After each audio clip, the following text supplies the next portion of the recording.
Okay, San Antonio, I think we are live now. And my name is Manny Pelaez, and I am your city councilman from District 8. One of the great pleasures that I have as a councilman is getting to connect with you in person from time to time. But the pleasure of getting to connect with you all face to face and in person is something that has been impossible since March. So we try to connect with you all as much as possible with these digital town halls. And today you've joined us for a discussion about homelessness.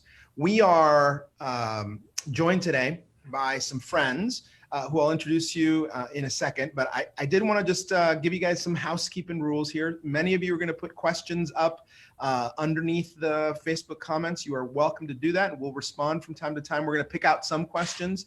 We're going to try to get to the best ones that we possibly can.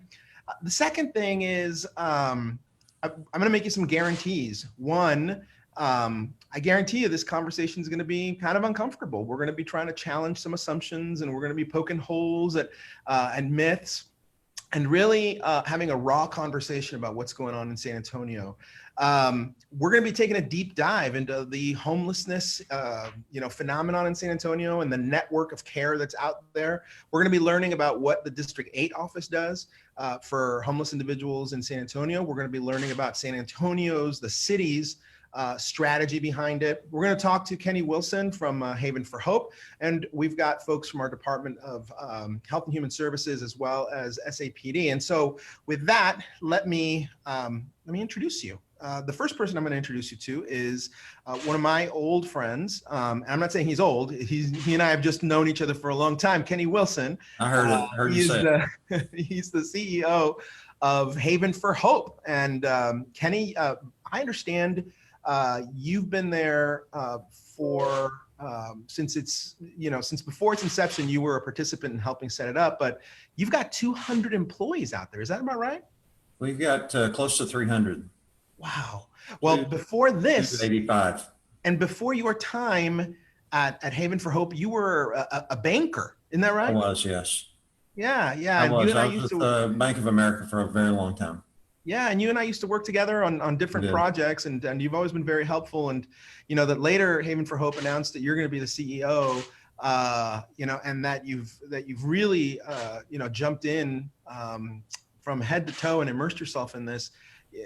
You've been in many ways the wind in the sails of that organization. And thank you.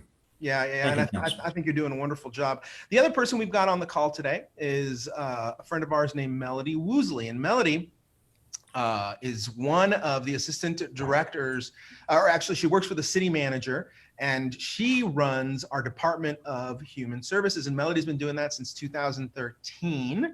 And prior to that, she was the assistant director of that department. And she oversees the city's efforts when it comes to homelessness and the homelessness response. And she's got about 20 years of experience working with the city in different capacities, in and outside of DHS. And so, Melody, thank you for being here, and I admire your work very much. We've got a friend of ours named Morjoriee White as well. Hi, Morjoriee. It's so nice to see you. Morjoriee White works with the city of San Antonio also, and she's one of Melody's team members, and she is an expert in public health. And I think you graduated from Emory University, Morjoriee, and she has served as our homeless administrator for the city of San Antonio's Department of Human Health and Services now for almost 3 years. And she's an expert in delivery of mental health, resources to homeless populations, and she is the sharp end of the stick as far as our efforts go in making sure that homeless folks are able to avail themselves of all of the services that we put out there. Lastly, two really good friends of mine, two guys that I admire very much. We've got Officer Art Hernandez. He's been with SAPD for 15 years, and he is at our Prue substation. here in District 8, and he is part of the SAFFE team, and he's been with the SAFFE team, our community policing initiative, for about 8 years. And also Scott Boehm, who's right next to him. Scott has also been with the SAFFE team for 8 years. But Scott, you've been with SAPD a little longer than Art. How many years have you been there? 32. 32. And so thank you both for being here. And Scott, thank you for combing your hair. I really appreciate it. No, guys, seriously, I like to tease these two fellows because we're friends, and that's the relationship that you know, we try to create with SAFE. It's a very personal relationship with the neighbors and the neighborhoods and pretty much everybody they come into contact with. And the idea here is that you know, you guys are oftentimes the face of SAPD in the neighborhoods, and I appreciate the hard work that you guys do. And so let's get started with just some very, very general observations about what the genesis of this was. A lot of you have been calling us, a lot, saying, oh my gosh, I'm seeing more homeless folks. This is homeowners who are telling us this. This is people who live in apartments, people you know, who own businesses, and you know, you're saying I'm seeing more of them. And those people are now in front of my store. Those people are in front of my neighborhood, or I've got an encampment full of those people. And we receive all of your calls, and we respond to every single one of them. And there's a process that we've got in place as far as you know, what we do once we do get those alerts. But I do want to start off with the following observation. And Kenny, you tell me if I'm right. Too often we hear about homeless folks being referred to as those people, right? But that's someone's son, that's someone's mother, someone's sister. And the way I consider it is that these are San Antonians too, right? And so you're in the business, Kenny, of, you know, bringing them together and bringing them into Haven for Hope, and then, you know, giving them chances that they otherwise would have never had to avail themselves of services. So let's just start from there. What is Haven for Hope? What does it do, and what does it not do? Well, it's funny you asked me that question right off, and I don't think we've ever talked about this, but that's a very personal question to me because when I joined Haven 4.5 years ago, I went to see a former client, and he said, oh, I'm happy for you. It's great you're doing that, but those people don't want help. And it really galled me. And this is a person I love, and I thought it was so offensive. I'd just been at Haven a short time, and I just said, well, that's just baloney, because I'm there every day and every night, and I see people getting help, and they're there because they want help. And I just think it's horrible to relegate anyone to the term of those people, whatever the category is. They're people. And I've come to learn that. You know, I came here not as a social worker or trained in this, but these are people that want help, and you know, they're individuals. They are San Antonio citizens. They probably have more obstacles than I've had in my life. There's no doubt about it. And that's not their fault. And so our job is not, I often say we're not a shelter, although we have a sheltering piece of it. Our job is, I've been in 12 meetings today. We've talked about it in each one. Our job is to figure out not what's wrong with someone, not what's wrong with those people, but what happened to them along the way. And we work on that. Yeah. And we have wonderful success stories from doing that, acknowledging them as people. So I appreciate your question. I'm glad you've got officers on the call here, because I've gotten real close with lots of police officers. I've seen nothing from the police department except compassion and understanding when they could have done other things. And you know, the city, Melody and Morjoriee and others are wonderful partners, and I think we all are like-minded on that. It's not those people. These are individuals that many want help, many are unable to understand what they need, and we're here to help them. Well, you lead possibly the most important organization when it comes to homelessness services. So let's answer that question for folks. What is Haven? What does it do? Unpack that. You got 30 seconds. Well, I'll say this. people still ask me after 4.5 years, what has surprised you about being at Haven? And I still say two things have surprised me. One, it's bigger and more complicated than I expected. Haven itself is. We just put the final touches on next year's budget today. It's complicated. And not just Haven, but the whole issue of homelessness and the complexity of what has contributed to homeless individuals. And it's not any one thing. It's many things. It's poverty, it's racism, it's mental and physical illness. And the second thing that surprised me, and I feel the same way as I did 4.5 years ago, is the high incidence of mental health issues among those that are homeless. And it's very tragic. Some can be corrected medically, some can't. But with all of them, you've got to have some level of desire to improve. So it's a complicated issue. Haven has nearly 300 staff members, 24/7, 184 agencies that partner with us to provide whatever is needed. And so when we feel success, it's not when we've met our budget, although that feels pretty good too. But when someone says, which they say to me often, I came here with no hope and here were my issues, and now I'm leaving here with a job and an apartment and with hope like I've never had in my life. That's the success story for us, and it happens over and over and over. Well, thank you for that, Kenny. And I want to jump over now to Melody and Morjoriee. Melody, there is a fabric of organizations that have sort of been quilted together by your department in many ways, right, at the city, that have been brought together to collaborate with each other on making sure that people don't fall between the cracks, right? I see you work very hard, and I see that, like Mr. Rogers said, keep your eye on the helpers, right? And you're one of the helpers. You're one of the folks out there who wakes up every day to make sure that, folks are better off than worse off when the day started. But tell me how Haven for Hope fits into this quilt, and and talk to me about what your department does.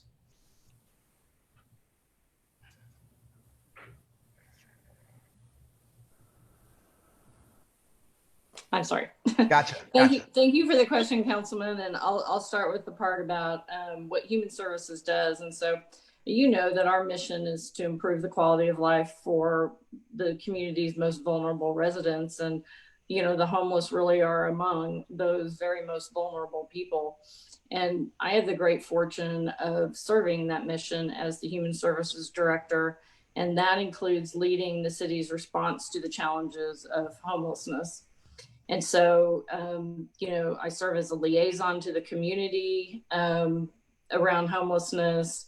You coordinate with the internal departments of the city. We work with a surprisingly large number of other departments in the city to really address those homelessness issues, and also manage almost $20 million in city and federal grant funding resources in an efficient and effective way to ensure that homeless is brief and non-recurring and rare. That's our goal. And so we do contract the majority of that $20 million to community homeless providers, and we coordinate with them to provide a continuum of homeless services. We couldn't do that alone. We depend on agencies like Haven for Hope. Haven for Hope is our largest provider. They're our great partner. We call them for everything. And we have, I think, a very strong collaboration when, there is an issue in the community around homelessness that needs to be addressed. We know that we can count on them to help us with that and support us. We also work with a number of other of the homeless response system providers like Same Ministries, St. Vincent de Paul. And, it's just an excellent working relationship. And Haven is really the center to some extent of that. 80% of the homeless individuals in the community, or that are in our system, have been at Haven for Hope at one time or another. And it's it's a number of things, but it's a campus, and it's a transformation campus. It's not a service, your average service provider. Their goal is to transform people, as Kenny said, and they do that, but also to provide a safe place for homeless individuals that may not be ready to invest themselves in some of those, or take advantage of some of the services that are available. And so Haven, at the same time they're providing this transformational campus service, they're also operating a safe sleeping courtyard so that people can come off the street and maybe start to build rapport and trust with someone, and then move towards more services and a better way of living. Haven, I would say, like I said, they run our homeless management information system for the entire array of service providers, and have really taken on a central role to our homeless response system. Thank you, Melody. That's perfect, and you summed it up perfectly. Morjoriee, I'm gonna tag. You're in. How many organizations do you work with on a weekly basis, let's say, to make sure that you're delivering the services? And do you feel like we're doing enough? And if you don't feel like we're doing enough, why the heck not? What's wrong with you? Honestly, I can't put a number to the number of providers I work with on a daily basis. And I can also tell you, during the midst of COVID as well, we've been able to engage with newer partners that we may not have, worked with previously. And, everybody has a piece of this puzzle to make a difference. And, we've just recently went through this homeless strategic planning process where we also engage individuals with lived experiences, as well as our community constituents, and also organizations that touch the unsheltered that are outside of the homeless network, such as behavioral health systems, the penal institutions, the medical centers, and just looking at how we all can start working together. And, that's why I can't put a number to it, because that number continues to increase. Yeah. And what we're really working to do is kind of streamline this process, build more partnerships, as well as the coordination and collaboration to ensure that there's a good continuum of care for these homeless clients. Now, I know that veterans make up a large percentage of homeless individuals, and I know that you work closely with the VA. Can you just very generally tell us what does that mean to work closely with the VA, and what does the VA do? Absolutely. So we work with the VA as well as other veteran service organizations, such as American GI Forum is one of them, as well as Endeavors. Through our office, we do have a staff member who they do bi-weekly case conferencing, identifying all homeless clients that are considered veterans, and how can we assess what their needs are and get them connected to services. The VA has definitely invested a lot of money into homeless veteran initiatives, such as the HUD Voucher program, where they provide Section 8 vouchers and case management as part of that, to move these veterans from homelessness to stable housing, and then that continuity of case management. And then also SSVF, rental assistance, service. And so street outreach efforts. We do coordinated homeless and camp outreach event where if we identify a veteran out there, we do work with the VA to come out there. If they're eligible for VA services, they'll help to connect that client. And if they're not, we'll work with other partners who can provide funding and resources for them. Thank you, Morjoriee. And we've got law enforcement experts on the call right now. And in your 32 years, Scott, and your 15 years, Art, have you been seeing the homelessness phenomenon in San Antonio getting worse? And if so, what are you hearing on the street as to why that is? And what does San Antonio look like to you now that SAPD has been training on mental health issues and training on how to not arrest our way out of homelessness, but to really treat it. Tell me your role in all that. Well, so we don't want to arrest them. When we contact, and usually when we contact homeless people, it's panhandlers. But then sometimes it's people out in front of businesses because of a complaint. And the first thing we do is tell them what services are available to them at Haven for Hope, and we try to talk them into doing that. I can tell you when we do a homeless cleanup and there are people from Haven for Hope with us, they're more successful at getting these people to go downtown with them than we are. And I'm not sure what the reason is for that, but they just, we haven't been real successful in getting them to go with us down to Haven for Hope. So we just talk to them, let them know that we're there if they need anything. But if they do break the law, then we take enforcement action against them. So I guess on on my end, I think it's gotten worse, especially the areas that Scott and I work at, which is Isabella on I-10 and along the 604 and 10 corridor. We continue to see more individuals. But with that being said, like Scott said, we contact these individuals on a daily basis. And first and foremost, we make sure, hey, do you guys need anything? And then of course we got to go and we have to, remind them why we're there. We are there because somebody called on them. We're not there to pick on them. We're not there to make their life any, more hard than it already is. So we try to build that rapport with them. So next time we see them, they'll know not to, be afraid of us, or they want to talk to us, or maybe it'll be that day where they go that, you know what, officer, I do want to go to Haven for Hope, or I do need help. And so we try not to, put our foot down with them, I guess, so to speak, and we try to build that rapport. Next time we do see them, maybe they will take, the help maybe they will take the help from us instead of just blowing us off.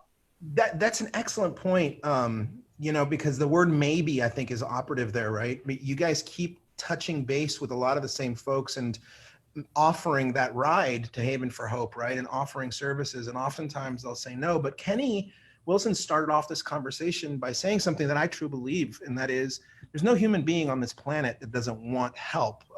It's just a matter of getting them at the right time and offering the help that they need at that one moment. So Kenny, so often I go out there with SAPD to these homeless encampments, and we make contact with homeless people. And oftentimes there's a fella from your operation, real sweet guy. He comes with us, and we have a representative from Health and Human Services, and we've got a representative from the VA with us. And we're there really in a spirit of compassion, just to make sure they're okay, that we can, give them that ride, check in with them, make sure that, there's that we create an opportunity to make that connection. But so often we fail in that conversation. Yeah. We walk away a little despondent and dejected. But what is your experience with that phenomenon? Why should I continue to do that as opposed to just giving? Well, I'd love to answer that question and talk about what Scott and Art talked about. There's a lot of, if you can be successful in recruiting homeless people to do something, you ought to go in the life insurance business because you'll be successful. It's hard. Yeah, very hard. And I'll just tell you a meeting we had just this morning that deals with District 8 and the officers areas. We during COVID, Morjoriee and Melody set up some what they called hubs downtown or in various areas where homeless people could come get something to eat, get services, et cetera. We used our outreach team. We just said, you can't go into camps anymore because of COVID, but let's go feed some people. We did that. We struck up a relationship by doing that. And just recently at the intersection of I-10 and Vance Jackson, we recruited 24 people to come to Haven. That's wonderful. And feeding them. And what Scott said is important. And Art, I can't remember which one said it, but you got to build a rapport with them. And we had done that. And it was Scott that said, those who have been homeless are the best salesman for this. And so the person that went to that location has been homeless. He lived at Haven, and he can build a trust relationship that I can never build. And it works, and it worked in that case. So this morning, the meeting was tomorrow and the next 5 days, we're going to, I think this is all District 8, I-10 Wurzbach, I-10 Huebner, I-10 De Zavala, 1604 I-10. We know that they're there, and we know they move around, and we've got the right people going that can build the trust and recruit them to come. It doesn't happen in one visit. It takes multiple visits, and we've been doing that. We'll be successful with some. If we can be successful with one, we're happy.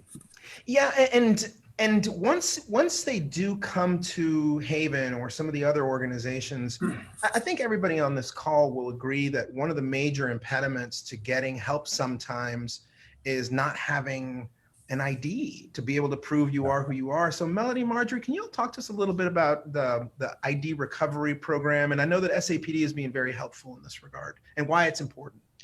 Sure. I would say lack of identification is one of the greatest barriers that homeless individuals face, especially those homeless individuals who are living on the street or who have been chronically homeless. You know, without an ID, you cannot, sometimes you cannot get into a homeless shelter or access homeless services. You can't get a job. You can't rent an apartment. There's really nothing you can do. And recovering identification once you have nothing is very difficult and time consuming. And we are so fortunate that the San Antonio Police Department and Hope team and SAFE officers have really stepped into that process because they have access to systems and fingerprinting so that they can identify people, and notarizing affidavits so that maybe even a shelter or employer will accept that as identification while they're working through the process. But they have been able to speed up the identification recovery process by months, which is it's hard to explain how important that is. It's when it takes 9 months to start by getting your birth certificate and then getting a second form of ID. It's very frustrating, and sometimes you lose them in the middle of that. And so that is just an essential part of what we do. And Morjoriee and her team work very closely with SAPD to make that happen. So Morjoriee, tell me about that relationship then, because if there's a partnership with SAPD, I think people need to understand that it's not just SAPD out there looking for a crime to go bust somebody, but that there's actually, a goal here in plugging them into a stream of a continuum of care so that they'll be better off as each day passes. Tell me how you work with SAPD and what it means to have them as partners. Absolutely. I consider SAPD, the SAFE team, all of them, Patrol as well as the Hope team, an extension of what we do. So in regards to the Hope team specifically regarding the ID recovery, we do work closely with them with funding the IDs for the homeless clients. They are able, as Melody indicated a few minutes ago, to do the background checks, provide the SAPD verification letter, which can be sufficient while they're waiting for their ID. And as Melody stated, they can't they're paralyzed a bit when they don't have the ID. We can't even get them into the shelter. And unfortunately, in the midst of COVID, that has kind of, delayed things a little bit further. But we've been very fortunate to work with that Hope team who's been able to build more partnerships with some of the providers like DPS, Vital Records, et cetera, to kind of try to expedite it a little bit more for the homeless. And so, like I said, it's definitely an extension of our team. This homelessness problem, Morjoriee, is very multifaceted, right? And the one thing that I've come to realize after serving 3 years in government is that every San Antonian is an expert in two things: one, traffic, and actually three things. Who should play at what quarter, on a Spurs game, right? Who Pop should put in. Everybody's an expert in basketball, and everybody's an expert in homelessness, right? They all say, no, it's because of this or because of that, and but I will say everybody on this call can agree that, and Kenny mentioned it, right? There is a big piece of this that is mental health.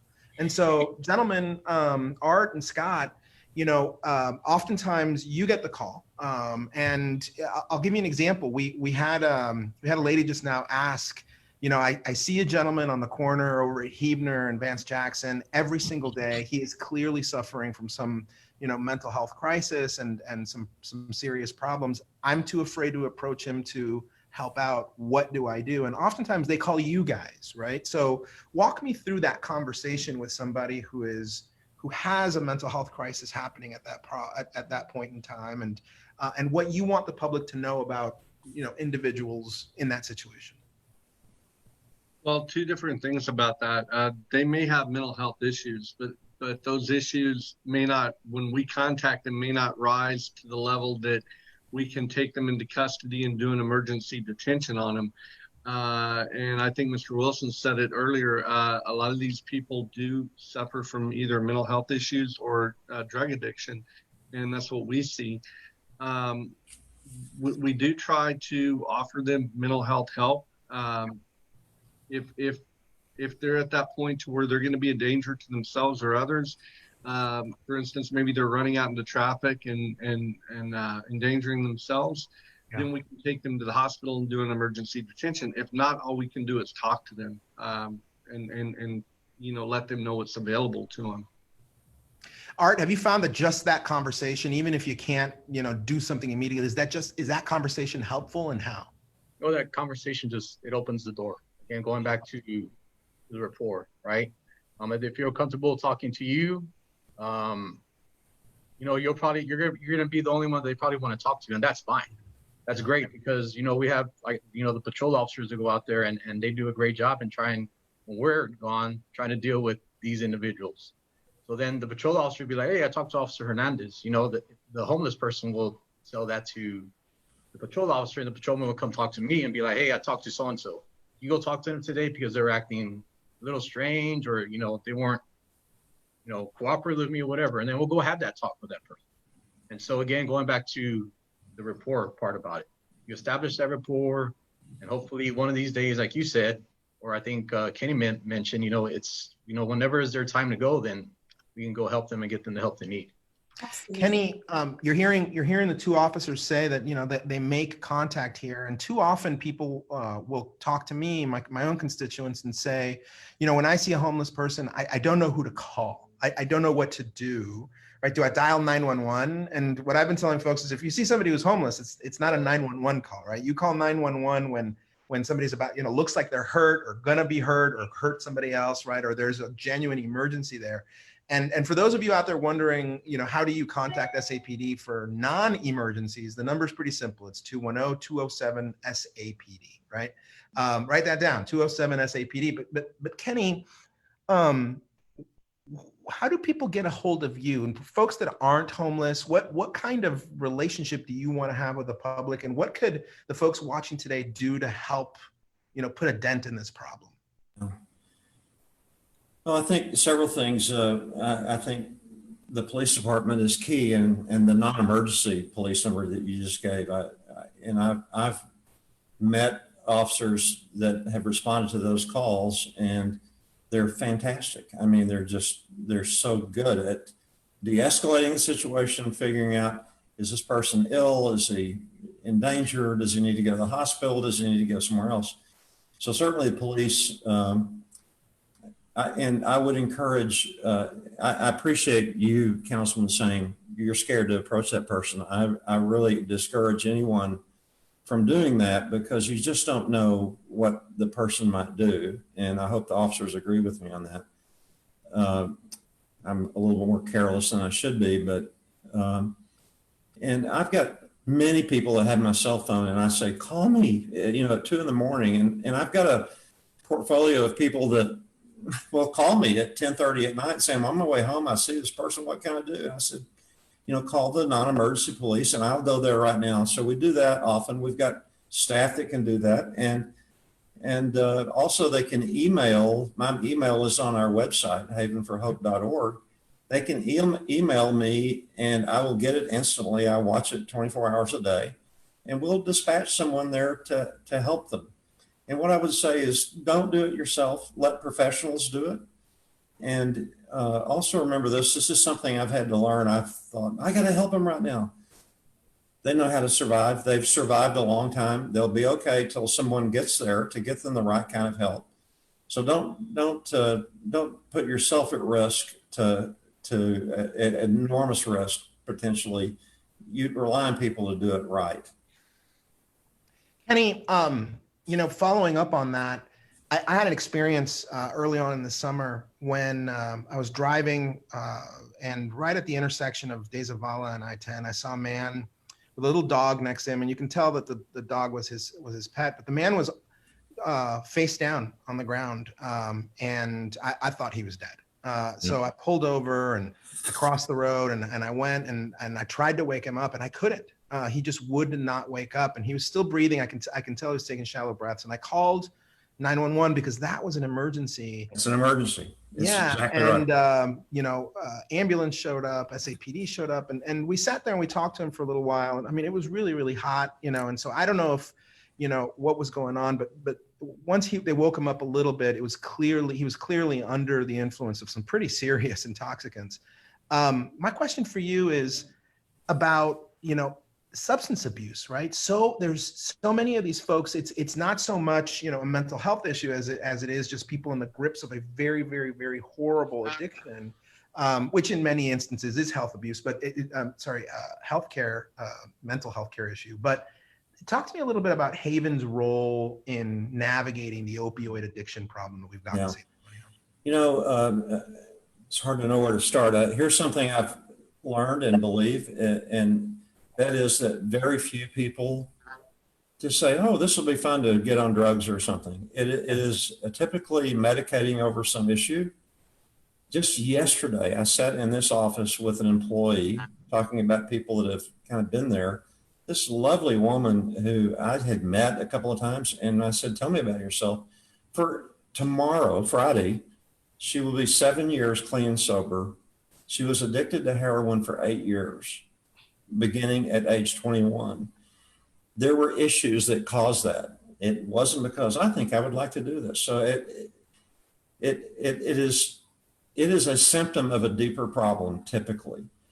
There are ways to deal with it. You were right, by the way, to call 911. The officers can tell you, I've had to learn this too, that people under the influence can do very violent things when you least expect it. And people under the influence of alcohol, that always kind of seemed less serious to me than hard drugs. They can die, So it's a complicated issue. And on the campus here, one of our key partners, Center for Healthcare Services, operates a residential recovery program.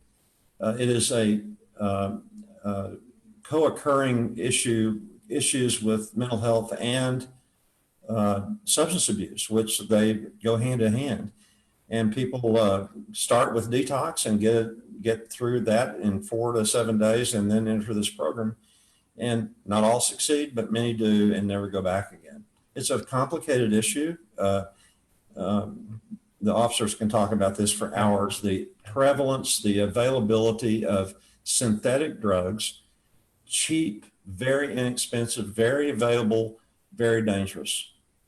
Kenny, and folks out there watching, I hope you are as frustrated as I am that I keep jumping from subject to subject because we've only got an hour and there's just a very limited amount of time to talk about such an enormously complex problem here.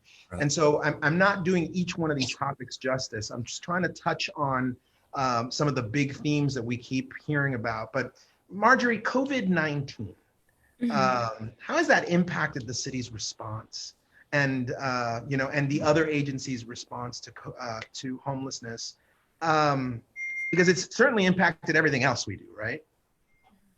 No, absolutely. And, just like COVID has impacted our city, our county, our state, the country, even the world, please know that it has really impacted the homeless response system. When COVID started, many of the food pantries that may have been providing food to the home, they had their doors. Our shelters had closed their take as well. And they're left with nothing. And some of them may not have even understood what was happening. because not all of them have access to a phone or a television to even know that there's a pandemic. And so as part of our response, I think as Kenny spoke about earlier, we did set up homeless resource hubs throughout the community where we provided food, basic essentials, food, hygiene kits, showers, information about COVID-19, made sure they had their masks. And also we've just recently added ID recovery as well. Mhm. And since we've started them in April of this year, we've served over 31,000 meals. And so what we're consistently trying to do is how do we bring more resources to these clients so that when things start opening up, they're prepared to transition into permanent housing, transition into treatment programs by getting them their IDs, doing these assessments, building rapport, as the officers mentioned before, because that's very important. You know, and also on the other side, how do we keep people in their homes so that we can prevent homelessness as well?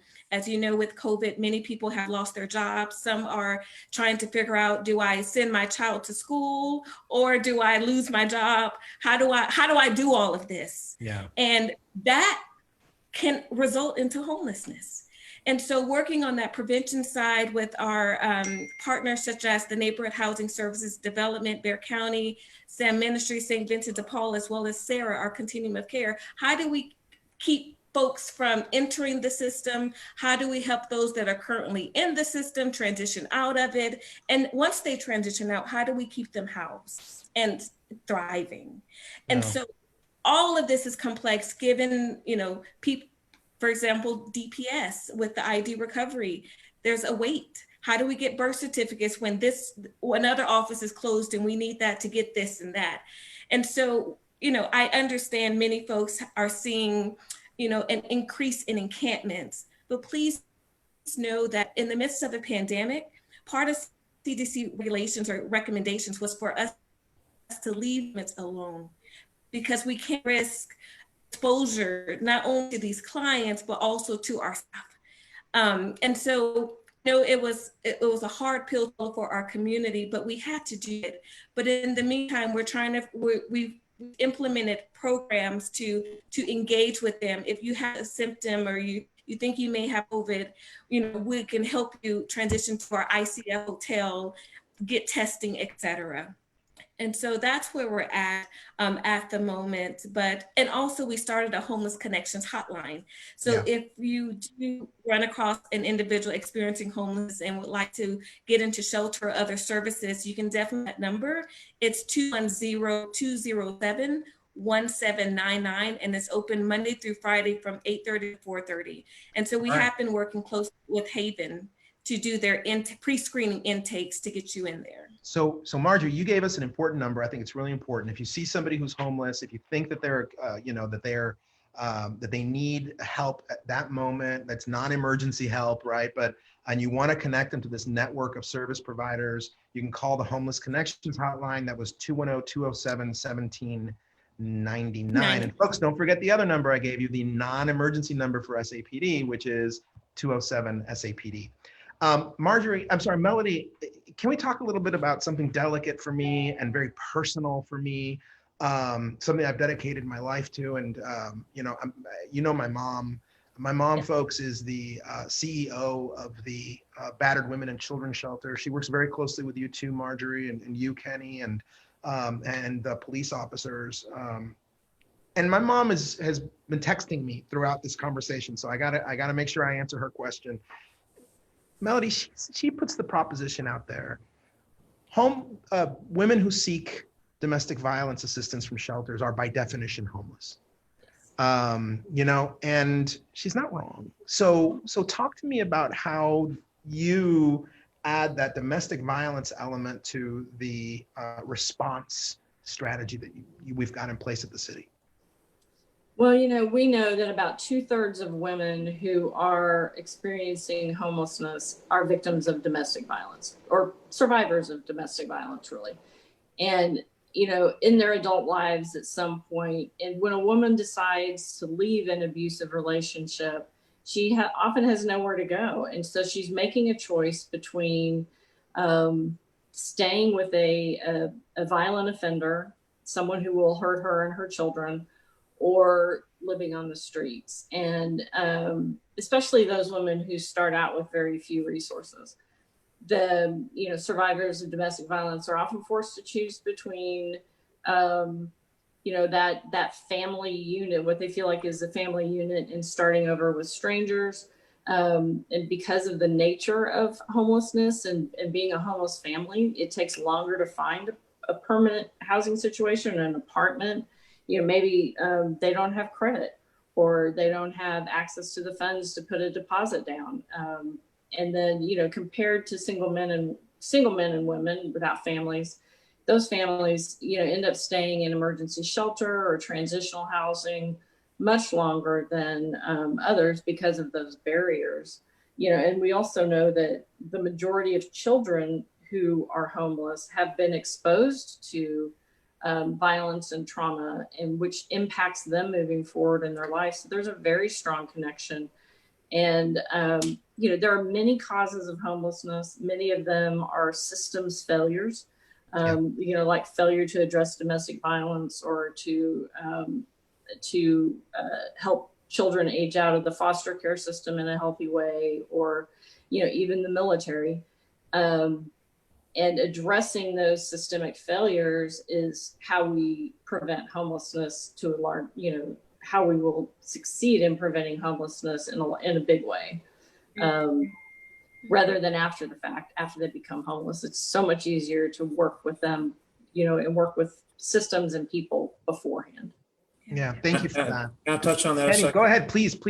First of all, don't tell your mom, but she's my favorite nonprofit leader in the world.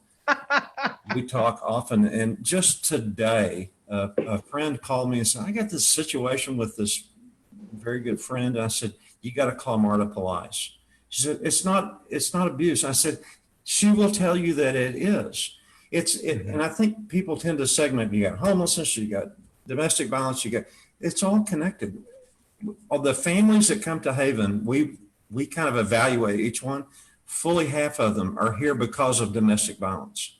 Not long ago, I saw our outreach team bring a mom and a grandmother and 5 kids in. The mom had a black eye and bruises. We called the police. She said, I got to go back. We said, why? She said, I got to feed these kids.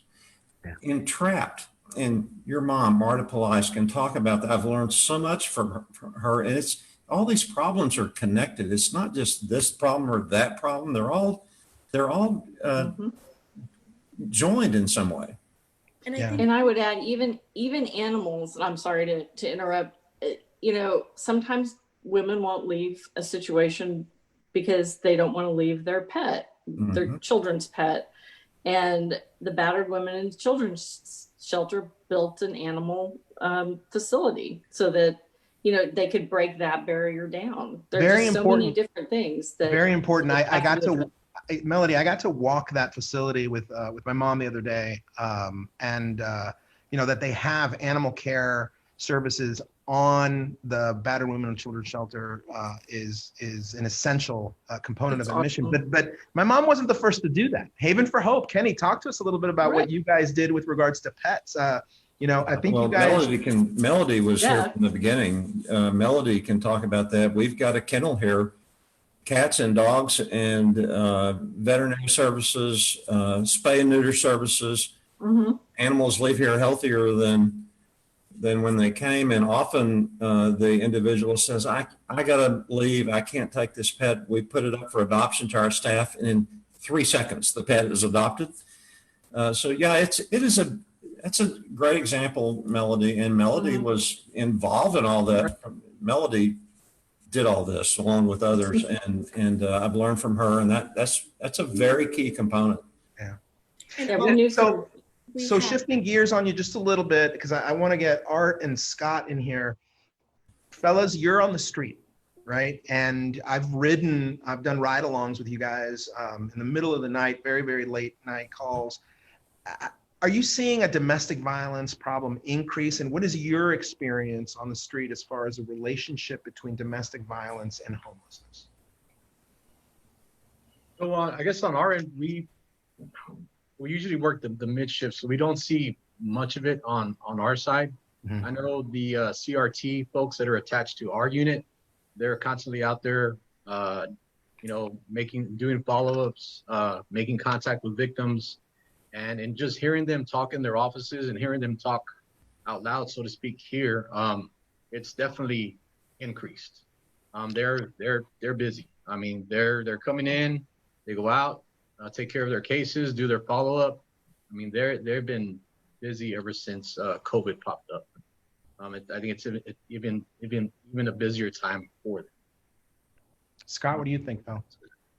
And as far as with the homeless, it's hard to say because a lot of them won't talk to us about that. We do have one. There's one lady that Art has kind of connected with, that he's bonded with, and he tried to help her get housing, and it did work for a little while. She actually accepted the help, and I'm going to tell you, Art spent days and days and days helping her, and but she had a boyfriend / husband, and we get the feeling he's abusive, but she won't really tell us, and all we can do is be there for her, if you need our help, we're here for you. But they a lot of these people just don't want to come up and tell us that they're having problems like that. They're scared. Yeah. So Morjoriee, we've covered domestic violence, and that's another 3 or 4 hour conversation for another day. But we keep seeing this comment popping up on Facebook right now as people are watching. And Marianne Kestenbaum asked a really good question. And she says, and her question's long, but it really focuses on this issue of housing first. Talk to me about what housing first is, Morjoriee, and what we in San Antonio are planning. Absolutely. So housing first is a model that says that it's we'll get the client into housing first, and then ensure that there's appropriate wraparound services to help them sustain their housing. So for example, you don't have to be completely sober to get into housing. However, it's a low barrier sort of model, and it definitely has served to be effective in other communities. And we even see it now sometimes with, different shelters throughout not just our community, but throughout the country, that you can't come in unless you're sober, you must pass this and this and that. Well, we all know that homelessness is a symptom of other things not breaking down, whether it's family breakdown, untreated mental illness, substance use, domestic violence, as you stated earlier, unemployment, all these factors contributes to folks being homeless, their journey sometimes. And so understanding that it just provides an opportunity for those clients who may need more intensive case management services to help them maybe drink less, or maybe let us continue to work with you till you're completely independent of case management. And we know that permanent supportive housing is an appropriate model for many of our clients experiencing homelessness because of the intensity of their mental health or disabilities. And so, it's a great model. It's not the only model. And I think that that's important to note that as well. One size doesn't fit everybody, but it does help some. Now, there are other models out there as well that may be more effective as well. So I think for our community, it's important to just be open and understand when it's appropriate to implement housing first, and if there's a different sort of intervention or approach, we should also be open to that. So what I'm hearing you say is, go ahead, Kenny. Go ahead. Housing first is a concept that we do. So how does Haven help with the homeless? We've talked about domestic violence. Many of those, and now we're talking more about evictions, we can get them into a house immediately. They need us to pay a deposit and a couple of months rent, and we do that, and that's housing first. Since April, last 4 months, we have housed 400 people from Haven's campus. And in intake, through the hotline that Morjoriee talked about, again, worth noting for your viewers, we have taken in some 700 new people, housed 400, 700 in. And so our goal every day is, and something we do every single day, someone gets a house. Mm-hmm. That's fantastic. Melody, You know, we're clearly we've shifted over now to solutions, right? I think we've talked a lot about what the problem is. And so Caitlin Alves online asks, where I previously lived in another state, we had a mobile health crisis unit that provided free counseling services for situations such as what we've been discussing. Does something like that exist in San Antonio or Bexar County? So mobile counseling, not directed to homeless. There is a street medicine group that comes out of the University Incarnate Word Medical School at Brooks City Base, and they travel around with backpacks. They see the homeless. They accompany us on our point in time count night, provide those services. What we are creating though with federal dollars that have come in through CARES Act to address homelessness, and with through our budget process, are 11 outreach teams. And this will include a mix of outreach specialists, clinicians, and even social work interns. We will have one team in each council district, and then the 11th team will be downtown. And this will give us the opportunity to provide very focused case management and intervention to the homeless population. The idea is to build trust and rapport, and then convince them to go in for services, treatment, shelter, whatever they're comfortable with.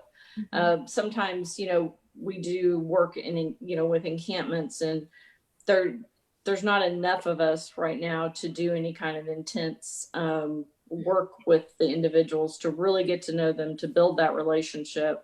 These teams will give us that opportunity, and also to interface with the community and serve as a liaison to the community to answer their questions, and help address the maybe concerns they have with the homeless in their neighborhood or potentially an encampment. We think this is going to make a big difference. We've just gone through a strategic planning process. Expanding our outreach efforts is one of the key recommendations of that strategic plan. And, the second piece of that is that we also have outreach. Haven for Hope has outreach workers. Centro Downtown has outreach workers, a number of our providers, and we're funding some of those. We all do it in a different way.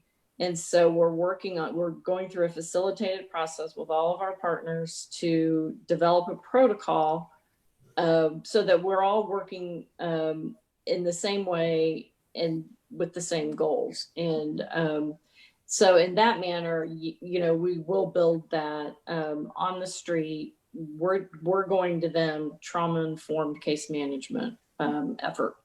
Mm-hmm. We are excited about it.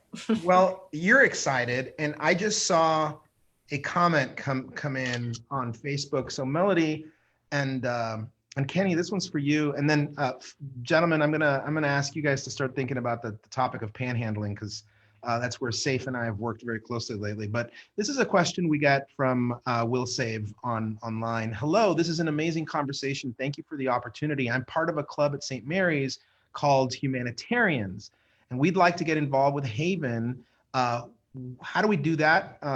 And my question is, how do we put these folks to work, Kenny? And are there other opportunities, Melody? Well, Kenny, you want to start? Yeah. First advice would be careful of what you ask for. Right. We've got a lot of folks at St. Mary's that help us a lot, particularly the law school. So I don't know what the humanitarians do, but it sounds good. And please call me. Go to the website, havenforhope.org. We've got staff that do nothing but work with organizations that help us help people. We can use you very, very truly. We need the help. So go to havenforhope.org, call me. My phone number is there. My email is there. And let's talk about what you do and how we can put you to work tomorrow. Great. Melody, where do people put their energy? Where do you want them to do that? Well, we don't ever turn down help like that. So just like Kitty said, we are ready. And I'm not sure what the humanitarians do, but they sound like they're right up our alley. And they can reach me at saying, we have a website, sanantonio.gov Human Services. And then my email is melody.woosley, WOOSLEY at sanantonio.gov. And, right now there are so many, we are really ramping up initiatives, and anything from working with the homeless at our hubs. We have a shower initiative. We're expecting to receive a new mobile shower soon, and we'll need volunteers for that. Also, just, one of the things I really want to focus on, well, a couple of things is, one, just improving coordination in our criminal justice system, the work we do with criminal justice, with medical systems, our providers.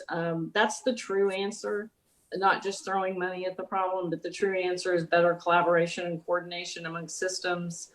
There could be just information that a fresh voice could add to discussing some of these solutions. And one of the areas that we really have a gap in is helping people who are really the most vulnerable, and the shelters don't have the capacity to help. And those are people that can't take care of their activities of daily living, maybe even people who are facing terminal illness or the need for hospice. And so, that's one of those things we're thinking through. How do we come up with a solution for that? And I think a group of committed college students could probably help us discuss that a lot, help us come up with some ideas. Great, wonderful. Well, listen, speaking of solutions, Art and Scott, I teed it up for you, panhandling. Let me just throw it out and ask you the very raw question. Sometimes people get mad when I ask this. Should folks roll their window down and hand money out their window at intersections? Is that a solution to the problem? Councilman, that's a personal choice. If they want to do that, that's something they feel in their hearts they need to do. We're not going to make that decision for them. But recently, a lot of what we've been seeing, or what I've been seeing the past couple of weeks, is particularly around the 10 de Zavala area, and then stretching into the Evers 410 area.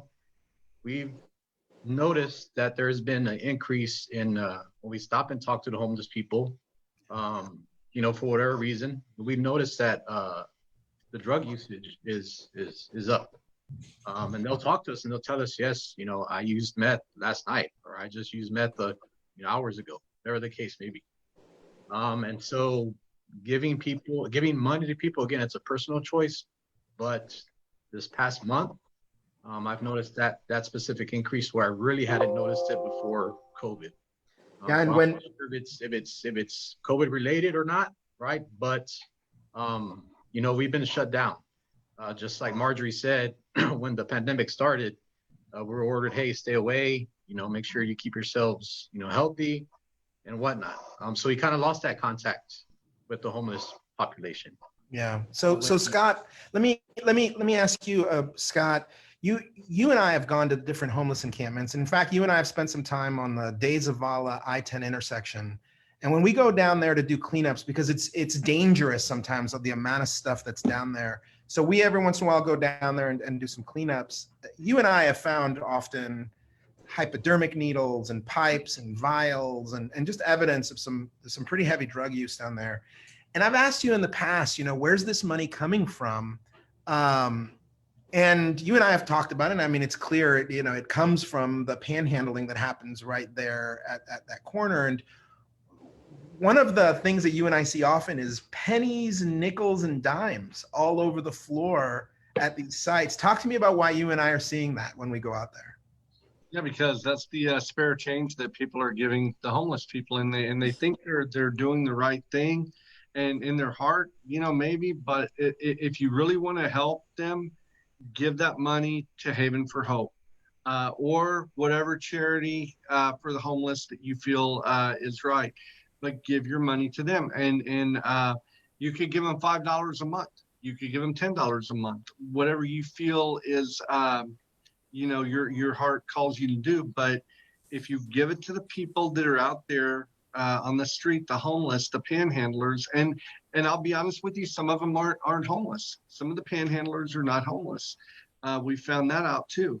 But if you give the money to them, then more than likely they're going to use that money to buy drugs or alcohol, and they'll use it to buy food too. But they're going to use that money. You don't know what they're going to use the money for. If you give it to Haven for Hope, or you give it to one of these other charities, you know it's going to a good place. You know it's going to help them.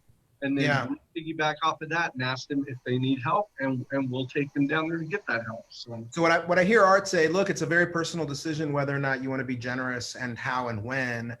But at the same time, Art and Scott, you're saying the same thing, which is be mindful that when you give money out the window, you are in all likelihood buying somebody's drugs, right? And so, Kenny, you hear that?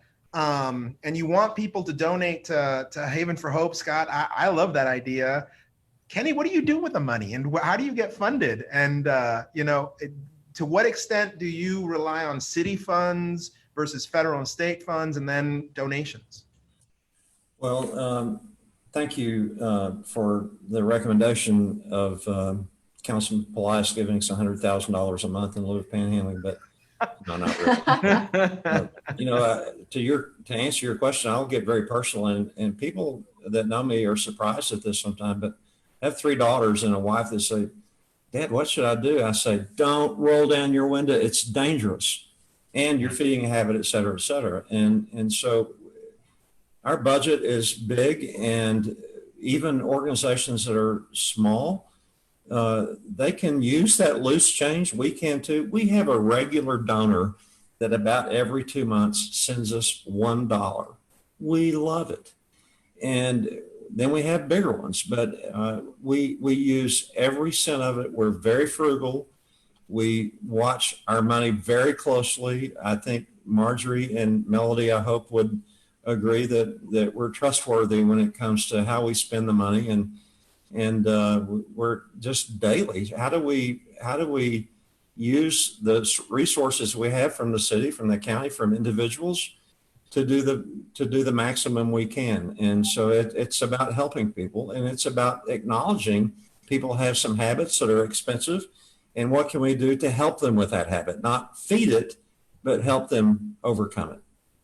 Morjoriee, speaking of solutions, and you're welcome to unpack that, but I'm hoping that you'll also help us unpack. We keep reading in the news about hotels being involved as part of our plan, and we keep hearing in the news about a housing strategy, and so here's my question for you.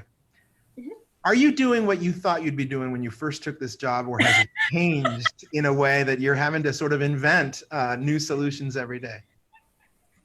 I always jokingly say it's always popping in homelessness because it's so complex. But what I will tell you is that since being here, it's been almost 3 years, it's been such a pleasure. It's definitely hard work. We're definitely a small team, but I always say we're a mighty, mighty team. And it's just not the 4 that's assigned to my staff right now, but also just working collaboratively across the continuum. And so in regards to like the housing plan, we recently as a community received about $16.8 million from our Emergency Solutions Grant CARES funding. And with that, the priorities includes rapid rehousing, which is a great tool to move folks from being sheltered and unsheltered into housing.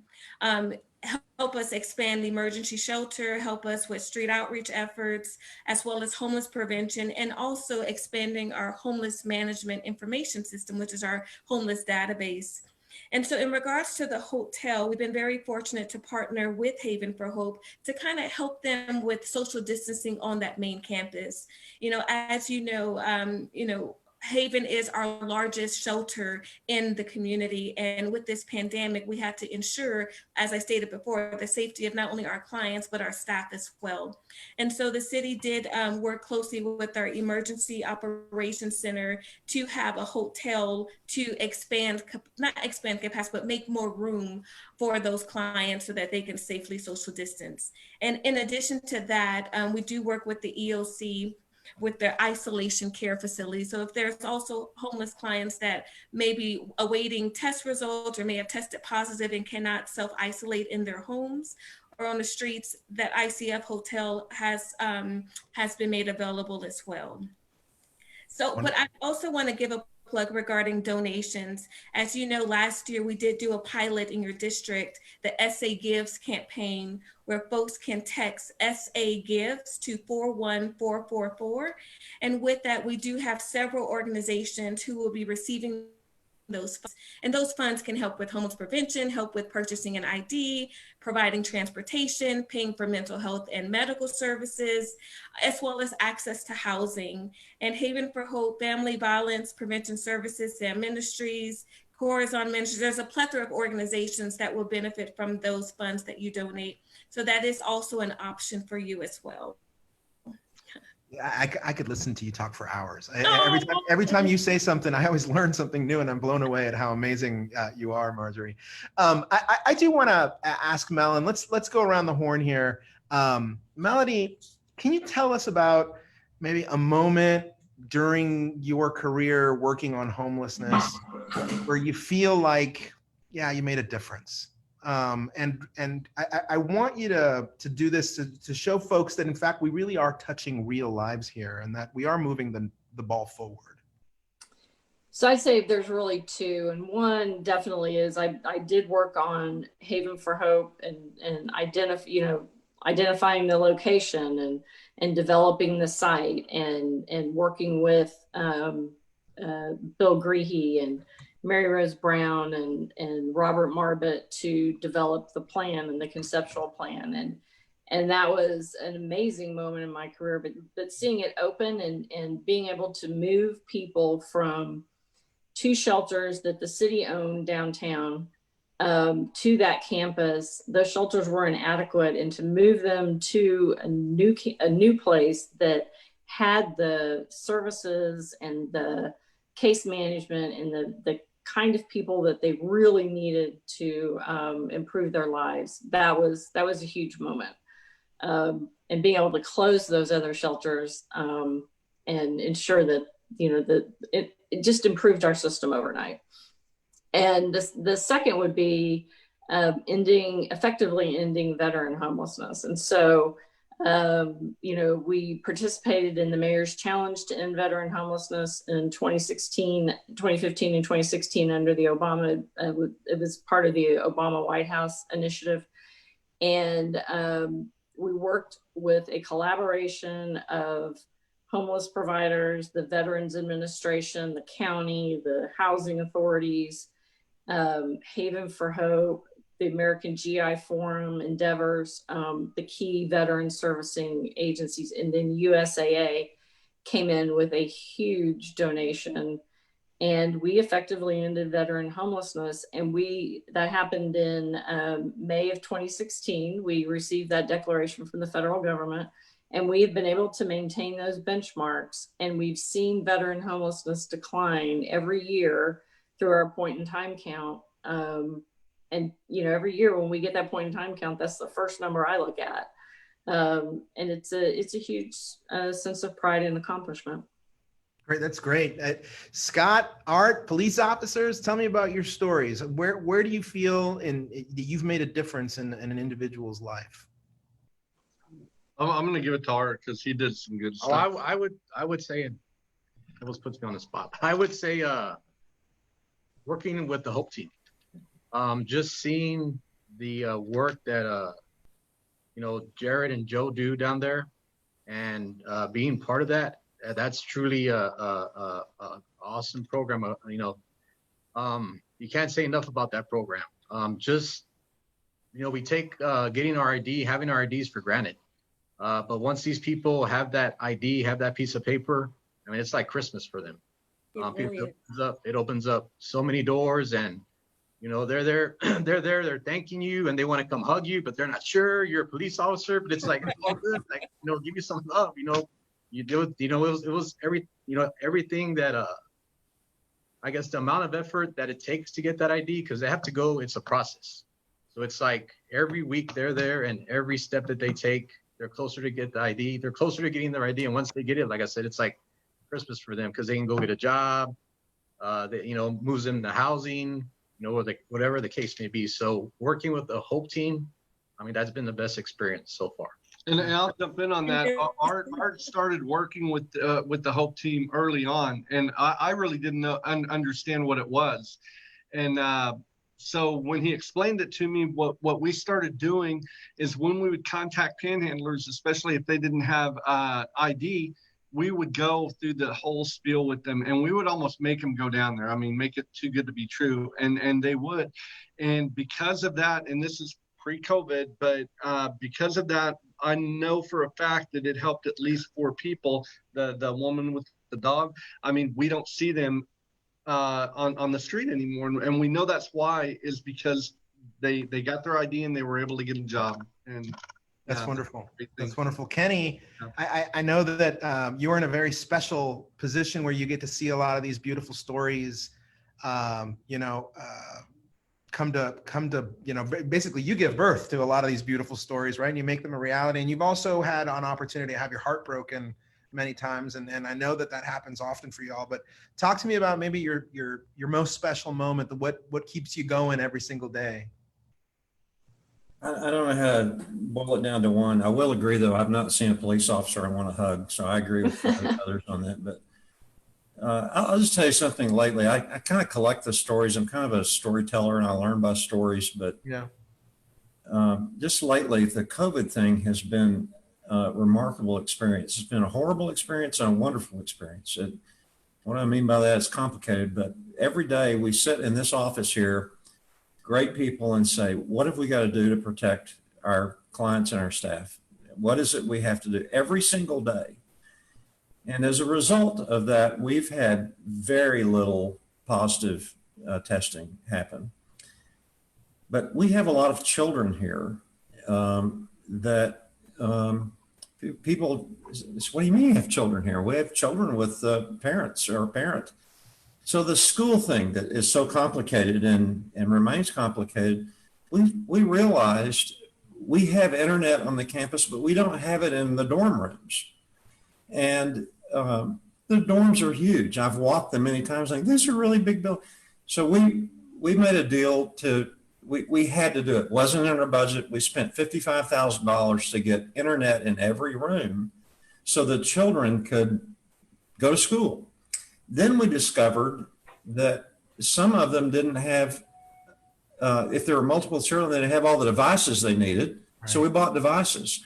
Then we discovered employees that had 3 children and they got 1 device. So we bought them 2 devices.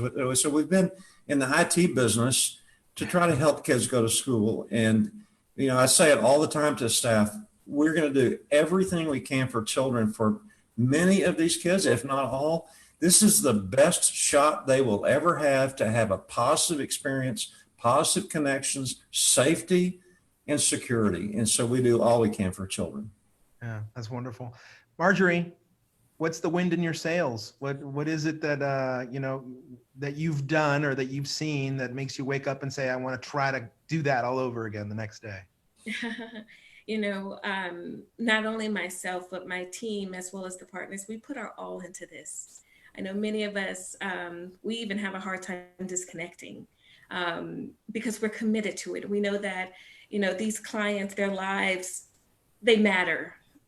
They're valuable. And unfortunately, something happened throughout their journey that led them into this, but we're committed to helping them get through it and get them to a level of stability so that they're thriving residents in this community. And so what really helps me is when I see our partners and our staff going beyond the call of duty to help make this system better for them and for our community. That's what really drives me. Wonderful, wonderful. Folks, I've got notes and notes and notes that of questions I meant to ask, and this conversation again is too important to give it just an hour and then expect that we've touched base on everything. But let me do this. I'd like to brag a little bit, if y'all would let me. We did something that I consider to be really important this past week, and then I did something with the help of some of our constituents that was really important about, I think, last Christmas.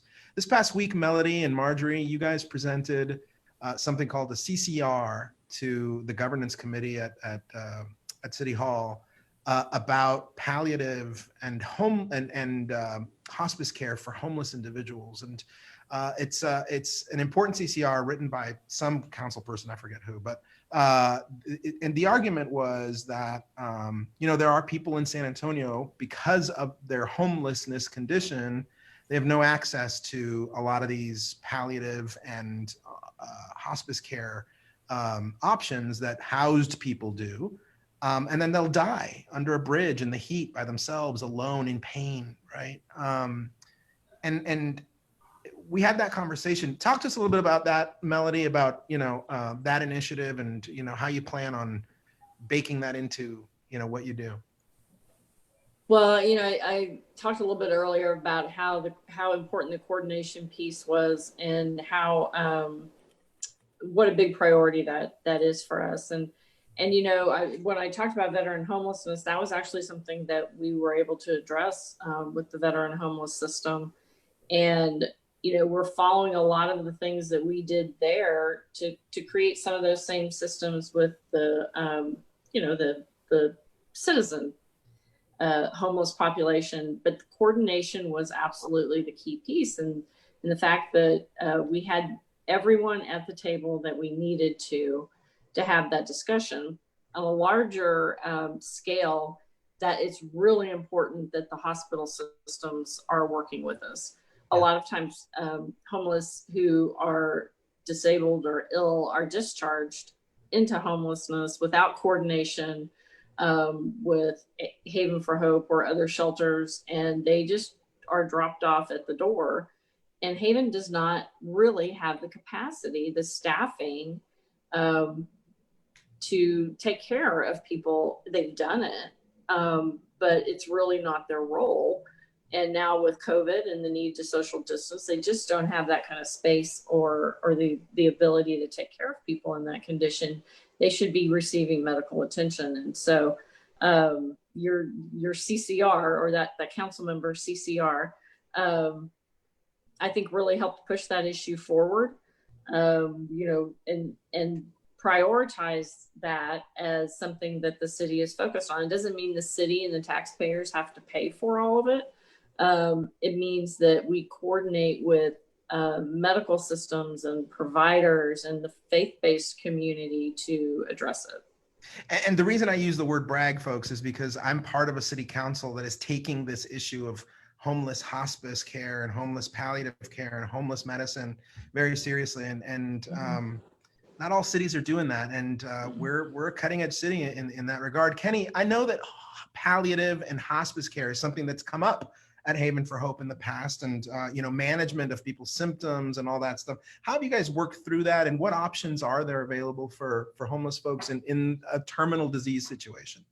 My 5th day at Haven for Hope, it was a Saturday, I was walking through and watched a woman die. And I went ballistic. Why was she here? Why was she not in ICU? Why was she not in hospice? And the answer was, she has no money. She has no income. There's no place for her to go. Be thankful she was at Haven. We deal with it all of the time. I've seen, we have deaths, not often, but I would say regularly. And it's hard on our staff. Melody said it well. We don't have medical staff. And every time, so something I started that 5th day, every time that happens, we gather up the staff members who were connected to that incident, and we put them in a room, and we have a trained counselor say, how do you feel about this? Every time, at least half of them start weeping. Yeah. They say, I didn't know that I felt this way. We're not equipped to do this. Is not our business. And there are businesses that do this and know how to do it. So thank you for being a leader on that. You were a leader on the panhandling issue, and this is a great one. Mm-hmm. It is a dire need in this community and all communities to have a place that's staffed appropriately for people to go to be sick and or die. Yeah, Morjoriee, there is an organization here in town called Abode, and they provide that service. They've got a limited number of beds for homeless individuals, and they don't charge homeless folks, to go and have a safe, clean place to be able to die in dignity, right? And have their symptoms managed. But, I do want you to talk to us just a little bit about, the role of hospitals and how you work with hospitals, Morjoriee, because I think that a lot of folks don't understand that there's a role that doctors, nurses, and hospitals play in our response to homelessness too, right? Yes, no, absolutely. And like I said, part of that strategic planning process, we had a work group specifically for the hospitals and talk about that discharge planning. Like when a client is getting ready to discharge, do you understand the homeless response system? And when we met with some of them didn't. Some of them didn't understand outside of Haven for Hope. And even with Haven for Hope, as Kenny stated earlier, not everybody that's being discharged from hospitals are appropriate for a shelter setting, depending on, what they're being treated for. And so right there, we found that there's definitely an educational gap, but also in the midst of COVID, we've also found out we don't have too much to offer this group. And, when you look at the point in time count recently, about 78% of clients that were counted indicated that they didn't have any health insurance, and approximately 600 of them were 55 years and above. And so this is definitely a gap that's highlighted in that strategic plan. And we as a community have to figure out what does this look like for us? What will be our response? I do think that we have several outreach staff that are in consistent engagement with these sort of clients. I remember there was a time, there was a lady downtown, 2 amputated legs, and I believe this was the central outreach team trying to figure out what do we do with this client? We're involving adult protective services, but even that's a process. They may not be able to meet their ADL, so shelter may not be appropriate. What do we do? And so I think we're at this point in our planning process that we have to figure out what to do. And I think it's still a continuous improvement, continuous conversations, but I'm so glad that we're having this conversation now. Morjoriee, thank you for that. And so let me let's do this. We've got about 3 minutes before we have to end our conversation here. And so what I'd like to do is just ask each and every one of you to give us a closing argument, and so that the folks who are, so they're watching, if they have to remember one thing, right, what would you like them to remember? And I'll forget to mention, if I don't mention it now, folks, we've got care providers who are checking in on Facebook right now, and they've been commenting throughout, and particularly Brittany Palacios and Valerie Salas, they do outreach, and very proud of y'all. And I see that Centro Outreach is there. Thank you so much for the work that you do. I mean, there's a lot of unsung heroes here. So Kenny, you go first. What would you like folks to remember if they remember one thing about today's conversation?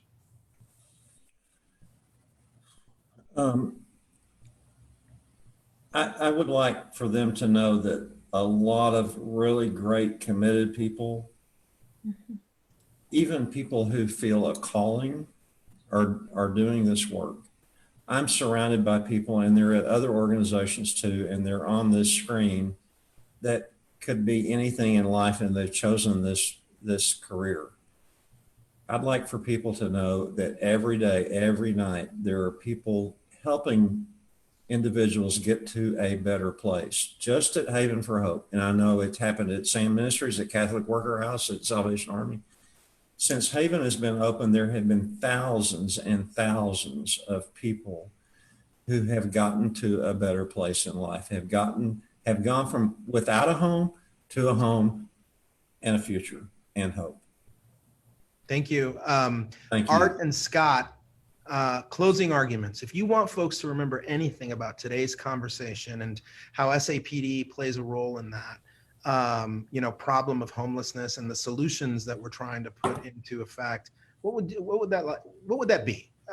Art, you go first. What's your closing argument? We can't arrest the problem of homelessness away. That's a big thing for us, because people expect us, well, you got to get rid of these people. Though again, those people, right? And right. We can't. We can offer them the services that Morjoriee and her team offer, the services that Haven offers, but it's going to be ultimately, it's up to them to decide whether they want the help or not. But we'll Yeah. keep trying as long as they're in the area, and as long as, again, we make contact, we're going to keep trying and try to get them where they need to be. Wonderful. Thank you for that. Scott, what's your closing argument? What do you want folks to remember? If you feel the need to give to a panhandler, give them a sandwich, food.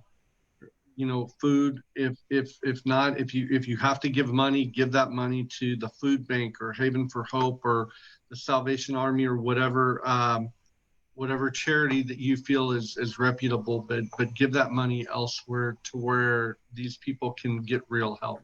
Powerful. Thank you so much for that. And folks, don't forget, if you want to talk to SAPD about, report something, and if it's not emergency, it's 207 SAPD. That's 210-207 SAPD. You can also always call 311, and 311 will connect you to pretty much every department in the city. Melody, your turn. What do you want folks to remember if they have to remember one thing about today's phone call? I think I want them to remember that, the homeless are children, their parents, their grandparents, they're loved. Somebody has loved them in their life. They have people that they love. They've fallen on hard times, but they're humans, and they deserve to live in a dignified way. I think everyone deserves, has a right to decent housing. And so, sometimes they do cause damage, or they create traffic problems with panhandling, but if you can remember that deep down they are valuable to the world and the country and the city, then I think we can all work together to help them get to a better place. Wonderful. Morjoriee, what's yours? Let me hear it. I definitely agree with everything that was stated. I think for me is get involved. Get involved with this cause, because it definitely takes a community to effectively address homelessness. It can't just be the city as an entity alone, but it definitely takes a community. And there's plenty of opportunities. Those who are in the business industry providing a job for these clients, affordable housing, being part of those conversations, volunteering. There's so many ways to get involved to help that, just don't be on the sidelines. We as a community must address it. And it didn't just happen overnight. Homelessness, like I said before, is a symptom that, has started a long time ago, the root of it. And it touches many things. And we just have to be very empathetic to that as well. Great. Thank you, Morjoriee. And let's not forget, folks, that she gave us a really valuable phone number. 210-207-1799 is the San Antonio Homeless Connections Hotline if you all want to get involved or learn more about this. Morjoriee, 210-207-1799. Thank you for that. Here's my closing argument. Number one, every person you see on the street who is without a house is a San Antonian. If they're in San Antonio, and they're out there, I consider them to be a San Antonian, and they're my constituents too. I can tell you that every one of my city council members, colleagues, believe that as well. And we show up to work every single day understanding that we're providing services to folks who are San Antonian. And so I do want to let you know also that the answer, right, which is everybody pitch in, is being, is actually being put into effect by San Antonians. And so this is an effort of San Antonians for San Antonians. And we're all trying to be as innovative as possible here. And you heard a lot about, innovation. Kenny's doing wireless and, iPads and, tablets and laptops. We heard about, housing first initiatives. We heard about our using hotels. We heard about police officers going out there and offering services that aren't necessarily policing services. We're all working on this. But I will tell you, I've seen it play out on Facebook. And I see it over and over again. There's a lot of folks who are frustrated out there, and they think that, because it looks bad out there, nobody's doing anything. So here's my ask of everybody. Please remember that this is the perfect storm problem. There's so many horrible things happening to people at one time, and these symptoms that you're seeing, they're horrible. And the folks that have been put on this earth to fix this, well, we're all imperfect. We're all a little bit imperfect. right? And so it's a perfect problem with imperfect people trying to affect change. But we all wake up every single morning. Folks like Kenny, folks like Melody, Marjorie, Art, and Scott wake up every single morning with a mission to leave it a little bit better for the next generation. And so with that, folks, thank you so much. Don't forget the Haven for Hope phone number is 210-220-2100. And my phone number, if you ever want to get a hold of me and talk to me, and we can talk about whatever you want, is 210-207-0943. That's 207-0943. God bless each and every one of you. Kenny, keep up the good fight. Marjorie, God bless you. You're a rock star. Melody, I don't know how you do it when you sleep. And Art and Scott, please be safe out there and keep up the good work, guys. That's Thanks, it, folks. Thank you. Be safe. Thank you. Thanks.